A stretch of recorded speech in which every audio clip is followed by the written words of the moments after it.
येळ्ळूर मार्गावरील बस आता शेतवाडीत कामावर जाणाऱ्या महिला व पुरुषांसाठी 4 बस थांब्यावर थांबणार आहेत। पूर्वी येळ्ळूर रस्त्यावर शेतीसाठी जाणाऱ्या महिला व पुरुष कामगारांसाठी बस थांबे नव्हते। आता या बसेस बस स्थानकातून थांबवाव्या लागणार आहेत।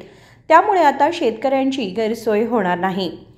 नजीकच्या काळामध्ये नव्याने बांधण्यात आलेल्या बस स्थानकावर बस थांबली नाही तर शेतकरी संघटना व या भागातील शेतकऱ्यांच्या वतीने पुन्हा आंदोलन छेडण्यात येईल असा इशारा शेतकरी संघटनेचे अध्यक्ष राजू मार्वे यांनी दिलाय।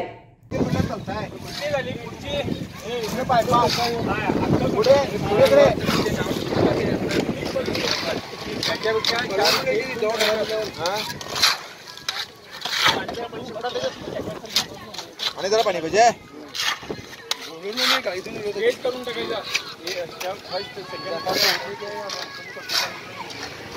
थांबे उभा करण्यासाठी म्हणून आम्ही रहित संघटना आणि या भागातील शेतकऱ्यातर्फे या ठिकाणी 4 ठिकाणी म्हणजे सिद्धिविनायक मंदिर, बायपास रोड, त्याचबरोबर शिम्मेजवळ आणि पेट्रोल पंपाकडे आम्ही हे 4 बस थांबे करणार आहोत।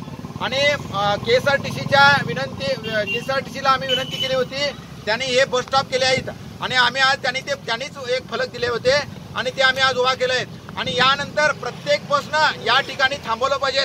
वडगावच्या शेतकरी महिलांना इकडे घेऊन जायला पाहिजे आणि येळ्ळूरच्या त्यांना इकडे घेऊन यायला पाहिजे, असं त्याने आता आजपर्यंत केलं पाहिजे। आणि जर त्यांनी जर नाही केलं तर आम्ही या ठिकाणी रास्ता रोको करून KSRTCला जाग आणण्याशिवाय राहणार नाही। आणि किती हे करणार? आता हे 4 ठिकाणी करणार आम्ही। सिद्धिविनायक, कारण आम्ही KSRTCच्या ह्याच्यामध्ये रुजू आहे, सिद्धिविनायक मंदिर, बायपास रोड आणि ते हे शिम्मेजवळ आणि त्या ह्याच्याकडे पेट्रोल पंपाकडे त्यांच्याकडे ते हे केलेलं आहे आणि त्याप्रमाणे आम्ही हे बोर्ड आम्ही उभा करणार आहोत। वडगावकडे जाणाऱ्या प्रवाशांना येळ्ळूर शिवारात जाऊ द्यावे आणि येळ्ळूरहून येणाऱ्या प्रवाशांना वडगाव शिवारात जाऊ द्यावे अशी मागणीही यावेळी करण्यात आली।